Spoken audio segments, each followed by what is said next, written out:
Boa noite, pessoal. Prazer estar aqui com vocês para a gente poder discutir, aprender um pouco mais sobre as crianças autistas e com TDAH que a gente encontra em nossas igrejas, e tantos outros lugares também. A gente tem que estar preparado, para esse público, que é um público que a gente pode encontrar dentro das nossas igrejas.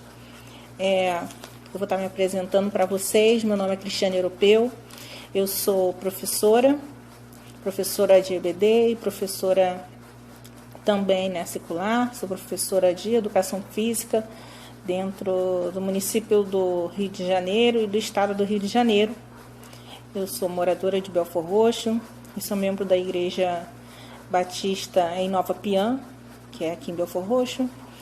E trabalho com crianças, nesse momento, na escola, com várias características, alguns com características, mas sem laudo, outros com laudo, que a gente já tem, preparadinho para que a gente possa nos ajudar a entender cada um deles.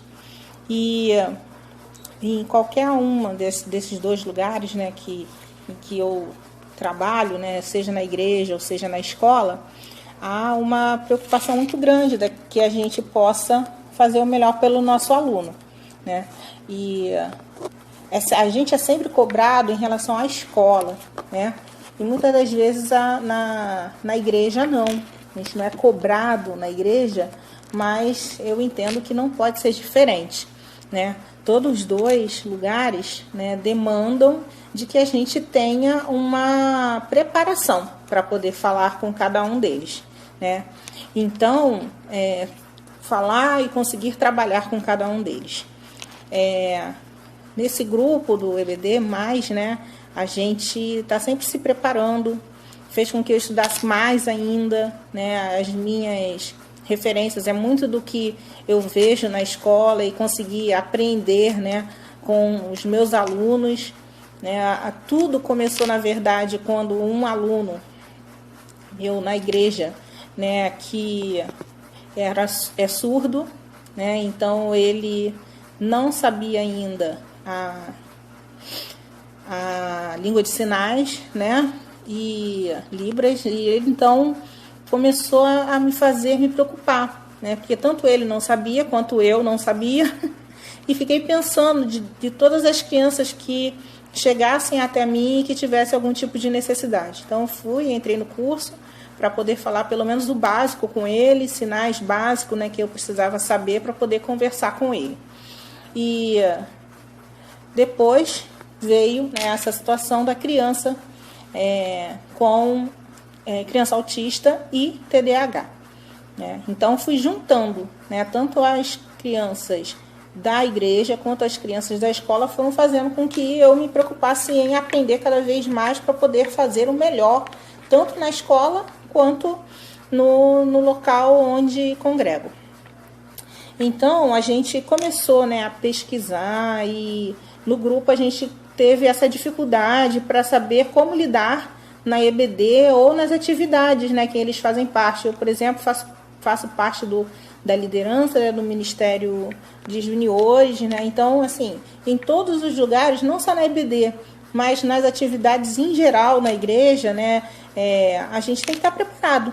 E isso pode acontecer a qualquer momento dentro da igreja, Então, você pode não estar preparado e no próximo domingo aparecer uma criança com alguma necessidade especial, algum distúrbio, Você não sabe o que vai acontecer no próximo domingo da sua aula. É claro, que a gente não vai ter como lidar com tudo ao mesmo tempo, que nem todos são professores seculares, passaram por uma faculdade ou um ensino médio, de formação de professores, onde pensa-se que a gente vai ter esse tipo de formação. Eu não tive, na minha época na faculdade não tinha ainda, Então a gente tem essa situação de ter que buscar, e foi o que aconteceu.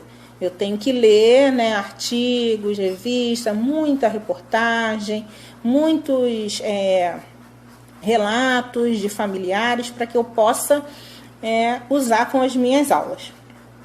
E agora até vou estar começando um curso específico sobre isso.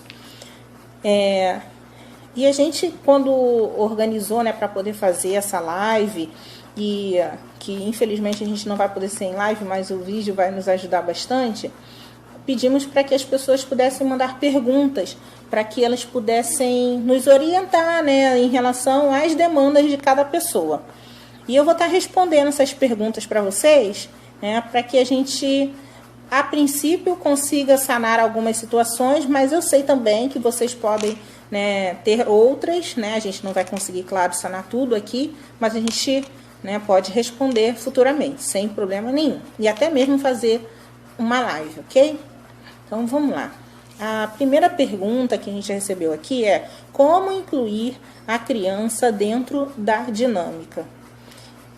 Tanto dinâmica com visuais quanto com exercícios, né? A gente precisa fazer com que ele se sinta à vontade, tá?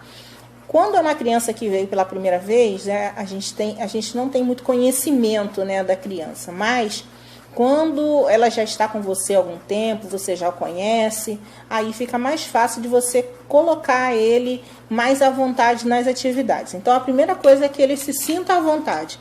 O se sentir à vontade nem sempre é aquilo que você entende como se sentir à vontade, tá?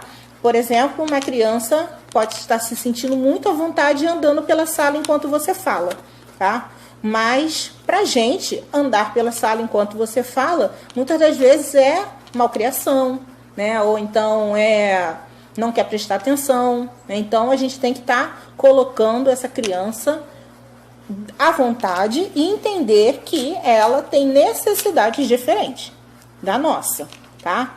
E muitas das vezes é essa situação que faz com que o autista ou o TDAH, né, seja colocado como uma criança que não te respeita ou que não quer ficar naquele lugar, né? Mas não, muitas das vezes ela está ali pertinho, né, fazendo uma outra coisa, mas ela está prestando atenção no que você está falando, tá? Então, é importante você entender essa criança. Como eu disse num outro vídeo que fiz, elas são únicas como nós somos únicos, nós temos as nossas necessidades, elas também têm, e a gente vai ter que entender como é que elas são, tá? Então, quanto mais próximo você tiver dessas crianças, né, ou juniores, né, seja qual nomenclatura que tem na sua denominação, né, mais a gente precisa estar próximo e entender cada um deles como eles são únicos, ok? Então, incluir é fazer com que eles se sintam à vontade naquele meio. E como adaptar as dinâmicas ou os exercícios nas particularidades do seu aluno? Conheci meu aluno, eu vou saber se ele se ele é verbal, se ele é não verbal, ou seja, criança autista que não fala, né? Ou se ele tranquilamente consegue conversar. Soube disso, vou montar a minha atividade de acordo com esta característica. Se tem uma criança TDAH que vive agitado, né, aí eu vou saber, ele fica agitado quando, né? Então eu vou montar a minha atividade a partir do momento em que eu conheço esse meu aluno, tá? Então o conhecimento do aluno é primordial. Então eu vou fazer as minhas atividades, principalmente atividades coletivas, tá? E vou nessa coletividade entender primeiro que o aluno, né, ele vai se comportar de maneiras diferentes. Alguns têm dificuldades cognitivas, então eu vou colocar essas atividades dentro da idade em que o pai, né, o responsável, vai falar que ele tem naquele momento, tá? Às vezes eu tenho uma criança de 12 anos, idade cronológica, mas a idade mental dele não é essa. Então, eu vou colocar ele na atividade em que ele possa fazer. A idade cronológica é 12, mas a idade mental, às vezes, é de uma criança de 4, 5 anos. Eu vou dar a ele a possibilidade de fazer a atividade dentro da idade dele, tá? Os exercícios coletivos ajudam nisso, por quê?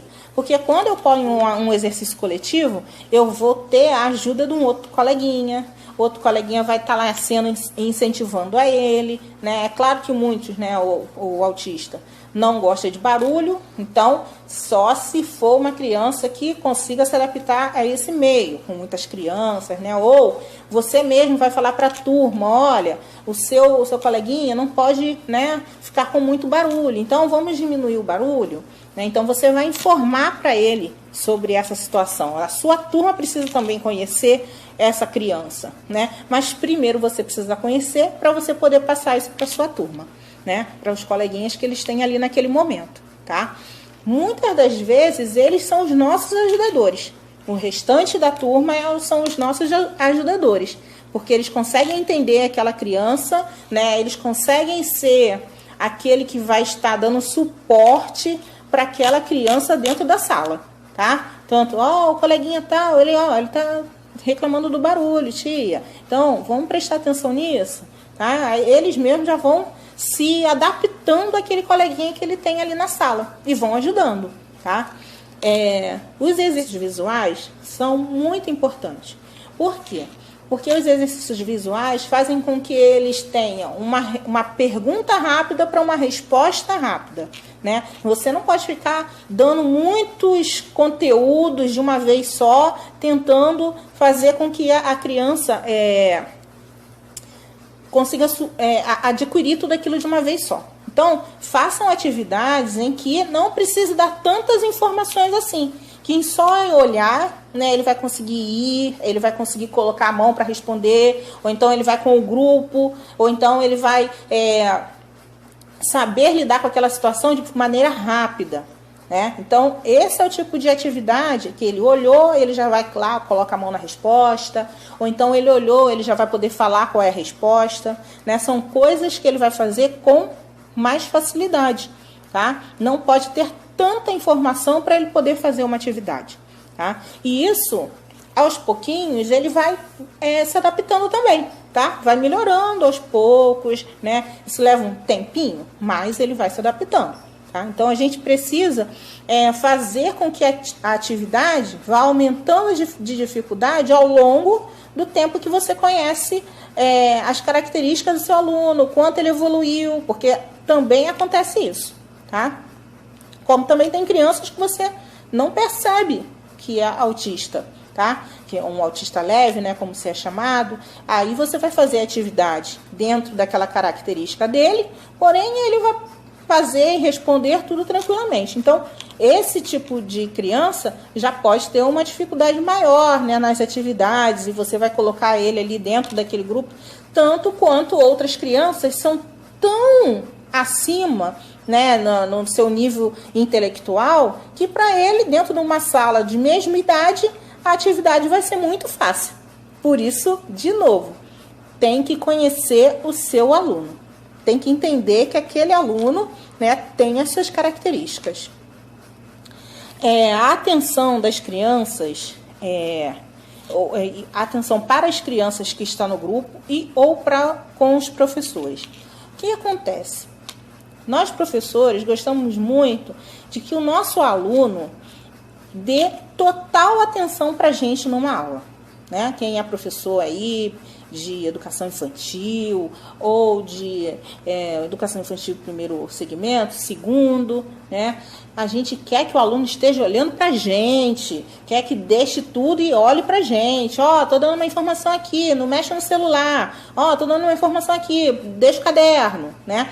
E isso, muitas das vezes, é um problema para quando a gente vai fazer essa retirada de um objeto ou retirada de uma atenção que o autista ou o TDAH tem, tá? Eles gostam muito de ter um objeto, tá, que fazem com que eles tenham a atenção. Como? Bom, não sei se vocês conhecem, mas, por exemplo, um spin. Aquele brinquedinho que rodava e que muitas crianças prendiam o dedo e tudo. Mas, enfim. Mas ele é um objeto que causa, né, nesse tipo de criança, uma atenção. Eles estão ali brincando e aquilo faz com que eles se mantenham atentos àquilo que você está fazendo. Ou, por exemplo, o pin-up, que é esse brinquedinho de bolinhas, né, que você aperta, que as pessoas falam que é para desestressar, né? Eu, no meu caso, por exemplo, não poderia usar aquilo como um brinquedo de desestressar. Eu iria ficar muito estressada se eu ficasse apertando aquelas bolinhas. Mas, para um autista ou um TDAH, aquele faz com que esse brinquedo, esse jogo, né, faz com que eles mantenham a atenção com aquilo, eles conseguem se manter concentrados e prestar atenção naquilo que você está falando. No nosso pensar, isso era a coisa mais louca. Como assim? Ele não está prestando atenção no que eu estou falando. Mas, né, para eles sim, é uma maneira deles manterem a atenção enquanto, né, você está explicando ou quanto você está falando sobre a historinha, tá? Então, precisa entender que alguns vão ter sim um objeto que vão fazer com que eles mantenham a atenção, ok? E a criança com dificuldade de interação, qual o tipo de dinâmica mais indicada? Então, realmente, muitos deles têm uma dificuldade, principalmente o autista, né? O TDAH nem tanto, mas o autista sim. Quando não tem interação, as atividades, você precisa entender que você vai fazer essas atividades de uma maneira em que, quando ele se sentir à vontade, ele responde. Quando não, não tem problema. Ele não vai atrapalhar o grupo, nem o grupo vai atrapalhar ele, mas ele vai entender que no momento que ele quiser entrar na brincadeira, ele vai conseguir. Né? Numa brincadeira, no exercício. Vou dar um exemplo dos meus alunos na escola. Né? Quando eles estão jogando, por exemplo, um não sabia ainda nem jogar queimado. Né? Queimado aí onde você estiver, que fala de maneira diferente. E ele começou a só observar o jogo, ele não quis jogar, mas ele estava só olhando. Né? E eu deixei ele só olhando. E depois ele quis jogar. Aí ele foi jogar. Ele jogou super bem com todas as regras? Não, porque ele não conseguiu capturar todas as regras naquele dia.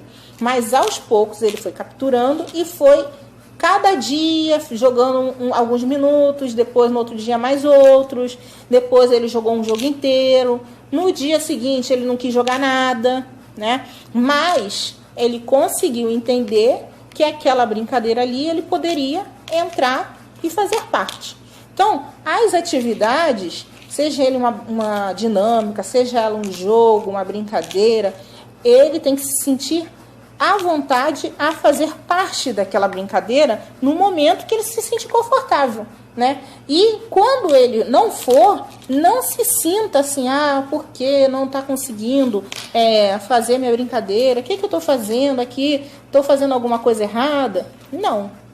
Vai ter dia sim que ele não vai conseguir fazer parte, tá? Como tem outros que vão conseguir em todas as suas aulas, tá? Quando ele já estiver bem adaptado a você, professor, quando ele já estiver bem adaptado a todo um grupo, né, que está ali junto com ele. Então, a gente tem que ter a preocupação, claro, de fazer uma atividade preparada para aquela criança, para aquelas crianças, mas também tem que entender que eles também podem ter dias que não vão querer fazer algum tipo de atividade, porque, como a gente, tem dia que a gente não está bem para alguma coisa, tá? Então, fiquem tranquilos em relação a isso. Falei dos objetos, né, que eles utilizam para se concentrar.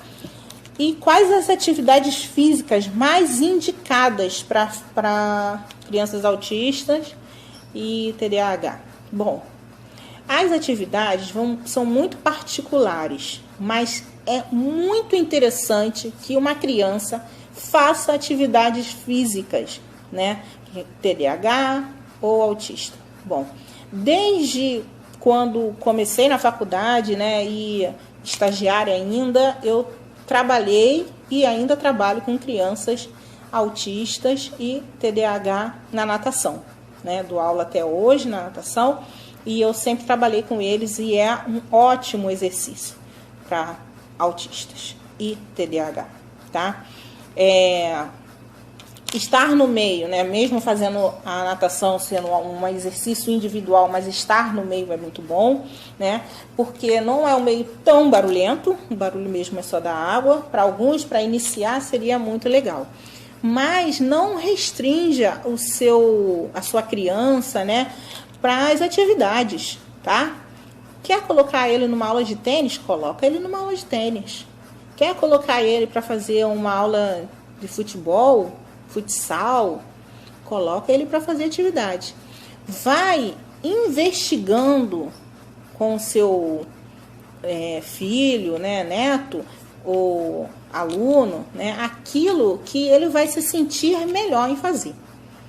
Muitos vão querer fazer as atividades coletivas, né? Futsal, futebol, vôlei. Vôlei nem tanto, né? Porque a gente não tem tantos lugares assim, mas futebol e futsal a gente tem, né, em tudo quanto é lugarzinho próximo de casa. É muito mais fácil, né, ter um local apropriado. Lembre-se sempre de procurar um local que tenha profissionais preparados para recebê-los. Porque se a gente coloca eles numa situação em que ele não vai sentir bem, ele nunca mais vai querer voltar, né? Então, se preocupe em colocá-lo para fazer uma atividade num local preparado para receber esse tipo de criança, né? E a nossa igreja é a mesma coisa. Um local preparado para receber esse tipo de criança, né? Hoje, eu estou numa igreja, né, mas já 3 anos, né, estive numa outra congregação e que a preocupação era de que a gente estivesse preparado antes de uma criança com uma necessidade em geral, especial ou não, chegasse até a gente, né? Então, a gente precisa estar preparado antes dessa criança chegar. E o primeiro curso, né, além do de Libras, mais específico para a igreja, foi autistas na igreja. E eu fui lá fazendo. Realmente não tinha nenhuma criança autista ainda nessa igreja, né, onde eu fui congregar antigamente. Mas é a necessidade, né, para que a gente esteja preparado. Porque tudo na casa do Senhor merece o melhor. A gente faz isso no nosso trabalho, não é? Então a gente também precisa fazer isso dentro da igreja. A gente precisa estar recebendo todos da melhor maneira possível. Então, que a gente entenda que as crianças que estiverem chegando, seja autista, seja TDAH, seja com qualquer uma necessidade, né, nós tenhamos pelo menos uma base para lidar com essas crianças. E usem, sim, as atividades para poder colocar essas crianças mais dentro, né, daquele grupo em que ele está inserido. As atividades lúdicas, os visuais, né? Uma coisa que eu gostaria muito de falar sobre os visuais, que a sua sala seja alegre, sim, é muito necessário que a sua sala seja colorida, porque nós estamos lidando com crianças. Mas não deixem elas poluídas. Por quê? Porque as crianças, elas não vão querer mais nem olhar para o seu visual, né? Elas precisam entender que aquilo ali é o diferente daquela sua aula, né? E com tanta coisa, tanta informação, muitas das vezes eles vão se desfocar, tá? Então, que ela seja colorida, seja alegre, sim, mas que a gente também se preocupe para que ela não seja poluída, tá? Para que eles possam se focar naquela brincadeira que você está passando hoje, né? E no próximo domingo eles vão esperar uma nova coisa, né? E é assim que a gente quer que as nossas aulas sejam, né? Preparadas para que eles estejam sempre estimulados a saber o que vai acontecer na próxima aula. Então, essas atividades, né, das dinâmicas, prestem sempre muita atenção nesse detalhe, ok? Bom, gente, eu acho que eu consegui responder as perguntas que foram enviadas para a gente. Mas se eu não conseguir responder, ficou faltando alguma coisa, podem mandar mais perguntas. A gente vai tentar fazer uma live, né, de novo. Mas desde então, eu agradeço muito, né, essa oportunidade de estar no grupo, de poder estudar mais, de poder aprender mais para levar o melhor para a casa do Senhor. Porque Ele merece o melhor, nossas crianças merecem o melhor. Todos aqueles que chegarem, né, merecem receber o melhor na casa do Senhor. Amém? Beijo para todos, ótimo momento de estudo para vocês.